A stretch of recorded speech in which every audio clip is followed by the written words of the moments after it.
गगामुख हालामनि धुनागुरि थराजान कीर्तन हानजाया 1 लाख आलारि बाथि सावदों। नंगौ धेमाजि जिल्ला गगामुख हालामनि धुनागुरि थराजान कीर्तन हानजानि दैदेननायाव श्रीमद भगवत महायज्ञ पुराण अनुष्ठान सान फालिदों। बे श्रीमद भगवत महायज्ञ पुराण अनुष्ठाननि थाखाय मैया मोनाबिलियाव ओनसोलनि गोजोननि थाखाय 1 लाख आलारि बाथि फोजोंदों। ओनसोलनि रायजो राजाफ्रा गाजा गोमजायै बाहागो लानायखौ नुनो मोन्दों। साननैनि हाबाफारिजों खुंफुंनाय बे श्रीमद भगवत महायज्ञ पुराण अनुष्ठानाव गोबां ओनसोलनि रायजो राजाफ्रा फैनानै बोर लाफैनायखौबो नुनो मोन्दों। बे समाव गगामुखनिफ्राय जोंनि खौरांगिरि बिमल गयारिनि मोनसे रिपर्टनि गेजेरजों मिथिना लादो। बे समाव दङ बिथांमोननि गासै रायजो राजा बिथांमोनानो दङ जे गोबां बिथांमोनखौ जों आं केमेरा पार्सनखौ बिथांखौ दिन्थिफुंनो खावलायदों। गोबां बिथांमोना बेयाव गावसोरनि धोरोमनि गासै थासारिखौनो देखायफुंनो थाखाय खावलायदों जे गासै बिथांमोना दिनै से लाखनिबो बांसिन बिथांमोना दिनै आलारि बाथि सावनायखौ नुनो मोन्दों। आलारि बाथिखौ लानानै बिथांमोना फैदों। गासैबो बिथांमोना दिनै आलारि बाथि लायै लायै बिथांमोननि साखाथियाव गावसोरनि धोरोमनि बिथांमोना आलारि बाथिखौ सावदों जे बिथांमोननो गासैखौबो देखायनो थाखाय आं खावलायदों केमेराखौ। लोगोसेनो बिथांमोननि गाहाय पुजारी बिथांनिफ्रायबो आं माखासे बाथ्रा मिथिगोन। কি ক'ব যে আজি সকলো ৰাইজে ইয়াত মানে চাকি জ্বলাবলৈ হয় স্যার ধন্যবাদ প্রথমে আপোনালোকক। আজি আমার 6টা দিন অতিক্রম কৰি আহিলোঁ। আজি আমাৰ বন্তি প্ৰজ্বলন আছিলে। এই বন্তি প্ৰজ্বলনত আমাৰ তৰাজান ধুনাগুৰি কীৰ্তন সমিতি আৰু ইয়াৰ ওচৰে পাজৰে থকা সকলো জাতি জনগোষ্ঠী আমি ইয়াত উপস্থিত হৈছোঁহি আৰু খুব অতি উলহ মালহেৰে আমি এই শ্ৰীমদ ভাগৱত মহাযজ্ঞ জ্ঞান অনুষ্ঠান আমি আয়োজন কৰিছোঁ। হয় হয় আমি শ্ৰীমদ ভাগৱত জ্ঞান যজ্ঞ অনুষ্ঠানৰ জৰিয়তে আমি এই অঞ্চলৰ সুখ শান্তি আৰু ভাতৃত্ববোধ ৰক্ষা কামনা কৰোঁ। लोगोसेनो जोङो बिथांमोननिफ्राय माखासे बाथ्राखौ मिथिना मोन्दों जे बिथांमोननि गाहाय थासारियाव जों हाबनो आवगायदों। गासै थासारिखौनो बिथांमोननि फुजानि गासै थासारिखौनो आङो केमेरा पार्सन बिथांखौ दिन्थिफुंनो थाखाय खावलायदों। गासै बिथांमोननि जिबायदि बिथांमोना गावसोरनि धोरोमखौ फालिदों बिथांमोननिफ्राय आं माखासे बाथ्राखौ मिथिनो नाजादों जे बिथांमोना गावसोरनि हारिनि बिथांमोना 1 लाखनिबो बांसिन आलारि बाथि सावदों। बेयाव बिथांमोना गासै रायजो राजा बिथांमोनानो गाजा गोमजायै फैनानै बिथांमोना बेयाव आलारि बाथि सावनो फैदों। बे आलारि बाथि सावनायाव जोङो माखासे बाथ्राखौ मिथिगोन जे बेयाव बिथांमोना गोबां रंजा खुसि न'खरखौ मोनाबिलि समबाबो बिथांमोना फैनानै गावसोरनि धोरोमनि थासारिखौ बिथांमोना मावफुंफैदों जे बिथांमोननि गासै रायजो राजाफ्रानो फैदों। जों बे समाव बिथांमोननि गाहाय पुजारिखौ जों दिन्थिफुंनो थाखाय खावलायदों जे बिथांमोना बेयाव जिरायनानै बिथांमोना गाहाय पुजारिखौ देखायदों जे जों बिथांमोननि खाथियाव जों थांगोनखौ आं खावलायदों। गाहाय पुजारी बिथांनिफ्राय आं माखासे बाथ्राखौ मिथिनो नाजागोन जे दिनै बिथांमोननि रायजो राजाफ्रा गासैबो गाबोननि दिनाव जोबथि सान श्रीमद भगवत पुराण बिथांमोननि माखासे बाथ्रा मिथिगोन। কি ক'ব ছাৰ আপুনি কালিলৈ আপোনালোকৰ শ্ৰীমদ ভগৱত পুৰাণ কালিলৈ শেষ দিন মানে শেষ দিন কালিলৈ কি ক'ব তাৰ বিষয়ে? আজি সকলোৱে 1 লাখ চাকি জ্বলাইছে তাৰ বিষয়ে আপুনি কি ক'ব? হয় এয়া আজি আমাৰ ভাগৱতৰ শেষৰ দিন। গতিকে কালিলৈ আমাৰ সমাপ্ত হ'ব। গতিকে আগতীয়াকৈ আমি 1 লাখ চাকি জ্বলাই গোটেই অঞ্চলৰ ৰাইজৰ মনত যে পোহৰ হওক। চাওক আজি ইমান বিশাল আয়োজন হৈছে 1 লাখ চাকি জ্বলাই এইটোৱে আমি ৰাইজক সন্দেহ দিব বিচাৰিছোঁ যে কালিলৈ সমাপন দিৱস আৰু এই 1 লাখ চাকিয়ে সকলোকে শান্তি আনক, সুখ শান্তি আনক আৰু মনত পোহৰ আনক এই বিশেষ কামনা কৰিছোঁ। আৰু এই ৰাইজে ইমান উৎসাহেৰে এনেকুৱা এটা সহযোগ কৰিছে তাৰ বাবে বিশেষ বিশেষ ধন্যবাদ অৰ্পণ কৰিছোঁ। এই মহাপুৰাণে এই ভাগৱতে সকলো ৰাইজৰ সুখ শান্তি আৰু সমৃদ্ধি আনে, ভাতৃত্ববোধ আনে, ঐক্যতা আনে, এই কামনা কৰিছোঁ। হয়,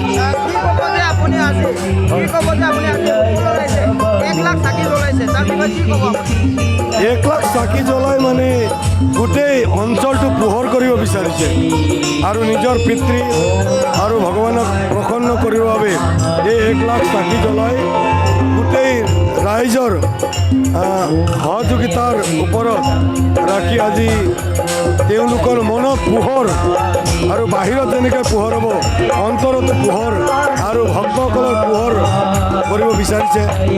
এই কামনা কৰিছোঁ সকলোৰে পোহৰ হওক আৰু সকলোৰে উজ্জ্বল হওক, ভৱিষ্যত উজ্জ্বল হওক।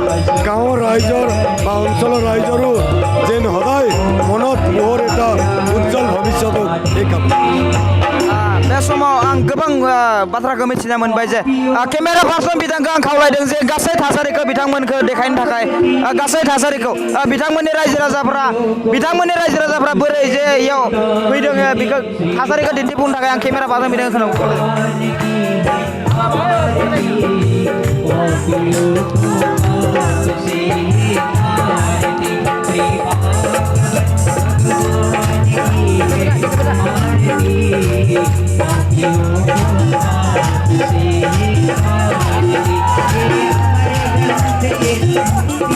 दिनै बिथांमोना जिथुनिखि माबाखौ देखायदों जि थासारिखौ देखायदों बिथांमोना गोबां गावसोरनि हारिनि जिथुनिखि फुजाखौ देखायदों गासै मन्दपखौ देखायनो थाखाय आं खावलायदों जे बिथांमोना गासैखौबो बेयाव फालिगासिनो दङ बिनि थाखाय नुथायखौ देखायदों गासै नुथायखौ आं देखायनो थाखाय खावलायदों जे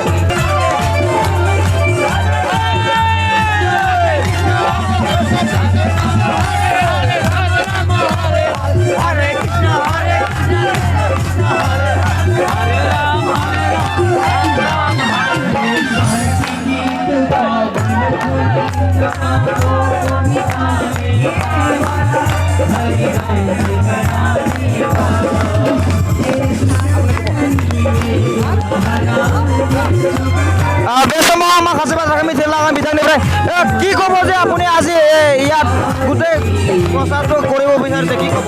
হয়, আজি খুবেই আনন্দিত হৈছোঁ। সপ্তাহজোৰা শ্ৰীমদ ভাগৱত আমি উদযাপন কৰি আজি 6ষ্ঠ দিন, তাতে আজি লক্ষ্য বন্তি প্ৰজ্বলন ইতিমধ্যে সম্পন্ন হৈছে।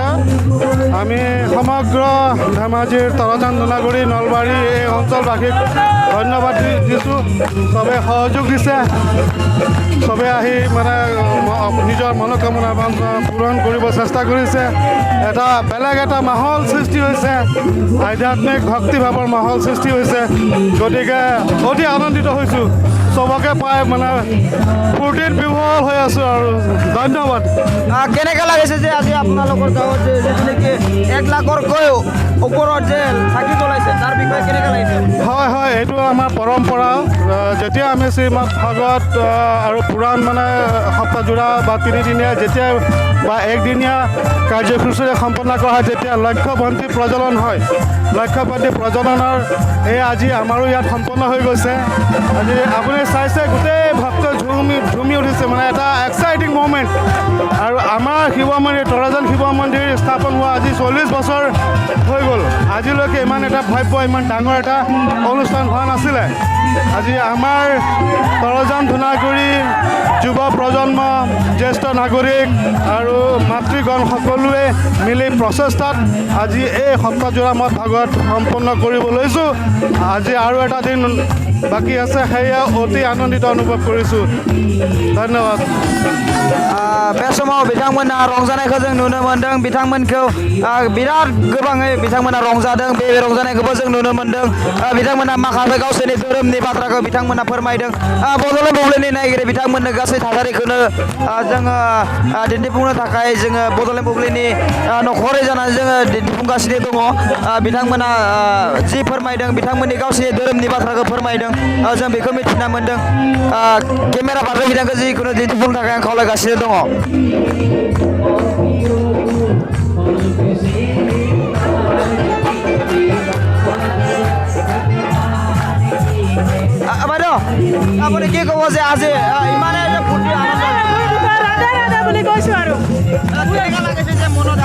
কামানটো যে ফুটিলে মোৰ মনৰ কামনা পূৰ্ণ হওক আৰু এই ভাগৱতত কিমান মনোকামনা আছিলে পূৰ্ণ হওক ৰাধে ৰাধে বুলি কৈছোঁ আৰু ইমানে কৈছোঁ ৰাধে ৰাধে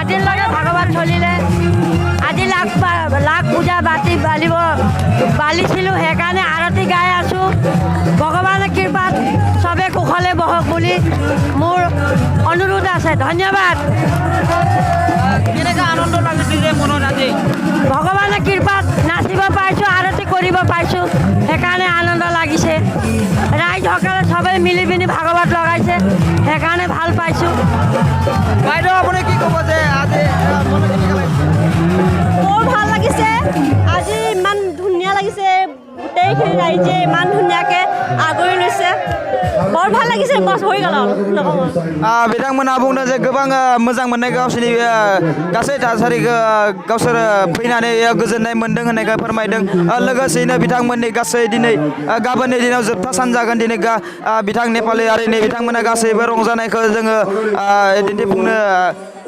दिन्थिफैदों लोगोसेयैनो बिथांमोननि बाथ्राखौबो मिथिनो मोन्दों जे बिथांमोना जोबोद गोजोननायखौ मोन्दों दिनै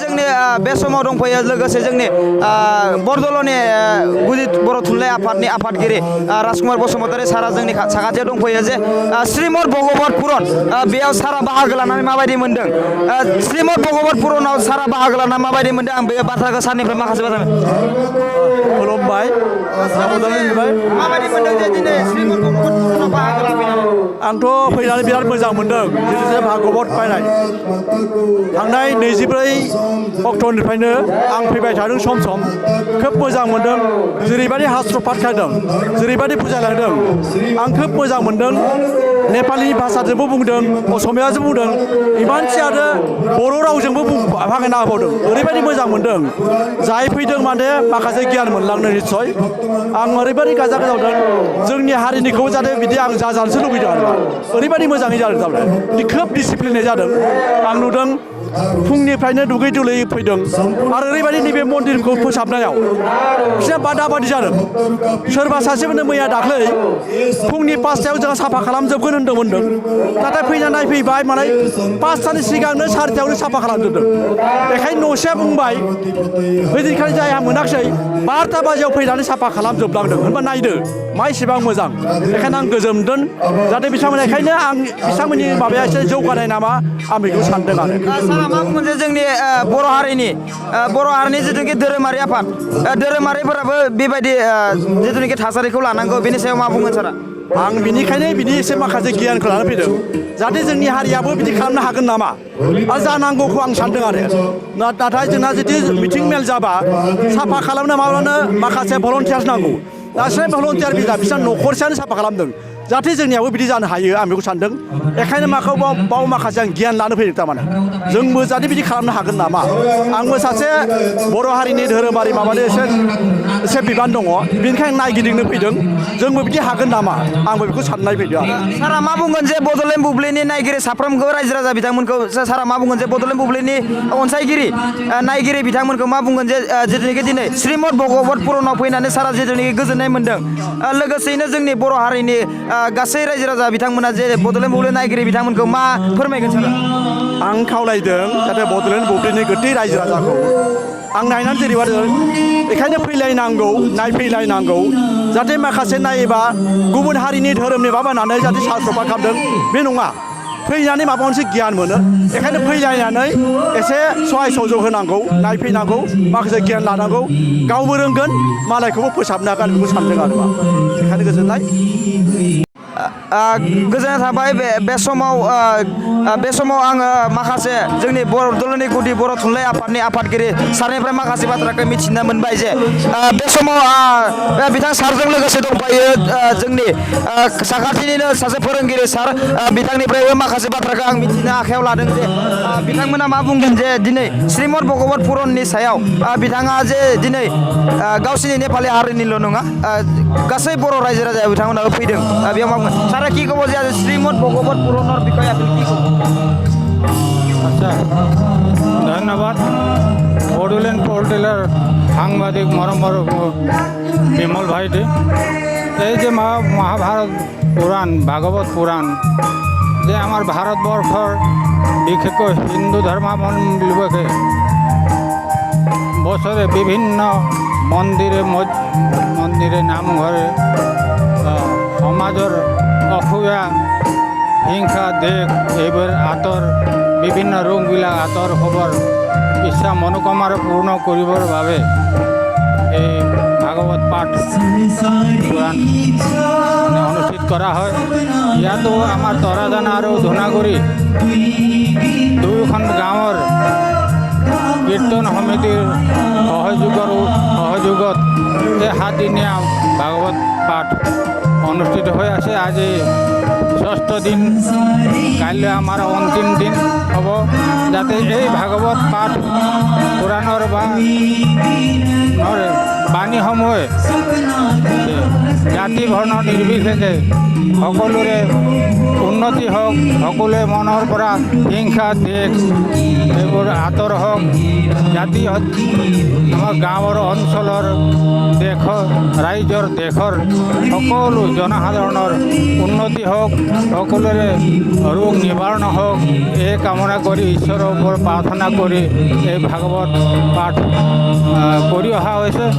গতিকে আমাৰ মনোকামনা এইটোৱে যে সকলোৰে জাতি ধৰ্ম নিৰ্বিশেষে সকলোৰে লগত সমভাৱে ভাই বন্ধু হিচাপে যাতে অদূৰ ভৱিষ্যতলৈ মিলা প্ৰীতিৰে বসবাস কৰি সকলোৰে উন্নতি কামনা কৰি আমি এই যজ্ঞখন আয়োজন কৰিছোঁ, যাতে সকলোৰে মংগল হওক। खोब गोजोननाय मोनदों जोङो बिथांमोननि थासारिखौ गासैबो थासारिखौबो दिन्थिफुंनो थाखाय खावलायदों। लोगोसेयैनो बेयाव गोबां रायजो राजा बिथांमोनानो बाहागो लादों आरो लोगोसेयैनो जोङो बिथांमोननिफ्राय माखासे मोनसे गोजोनथाव खौरां। क'क्राझार बिसमुरिनि सिखोनाजाहार बाथौ आश्रम फरायसालिया 2023-24 बोसोरनि थाखाय गोदानै मुं थिसननाया दासान्दि सोलिगासिनो। सिखोनाजाहार बाथौ आश्रम फरायसालियाव दायो KG1 निफ्राय क्लास 9 थाखोनि गोदानै मुं थिसननायनि आरज बिलाइखौ हरगासिनो। बे फरायसालियाव गुनगोनां सोलोंथाइ होनायजों लोगोसे फरायसा आरो दिथागिरिफोरनि थाखाय जुनिया खाबुफोर दं। खाबुफोरानो जादों बे फरायसालियाव जायफोर गार्जेना सानै गथ'नि मुं थिसनगोन बिसोरनि सासेया मासुलखौ रेहाय मोनगोन। बेनि अनगायैबो हौवासा हिन्जावसानि थाखाय बे फरायसालियाव आलादा हस्टेल आरो इंराजि रायज्लायनाय थाखोनि खाबु दं। बेजों लोगोसेयैनो इंराजि, सानखान्थि आरो बिगियान आयदानि थाखाय उफ्रायै कचिं होनाय आरो बे फरायसालियाव बिमा रावखौ बिथा खालामनानै बां रावारि सोलोंथाइबो होनाय जायो। नोंथांमोना बे फरायसालियाव मुं थिसननोब्ला नैबे मबाइल नम्बर 9678235771 आव नङाब्ला फरायसालियाव थांनानै खौरां लाहैनो हागोन।